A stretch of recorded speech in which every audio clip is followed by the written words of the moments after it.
Sebuah video yang viral di media sosial menunjukkan seekor gajah berhasil memanjat pagar besi di negara bagian Karnataka, India.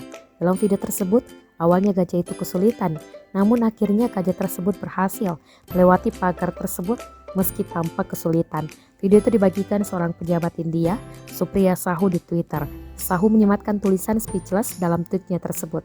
Hingga saat ini videonya telah ditonton ratusan ribu kali. Melansir dari NDTV, video tersebut diambil di Nagara Holt, Karnataka. Direktur Cagar Harimau Nagara Holt, Mahesh Kumar, mengatakan kepada The Indian Express bahwa video itu direkam di pegunungan Verano Hazali.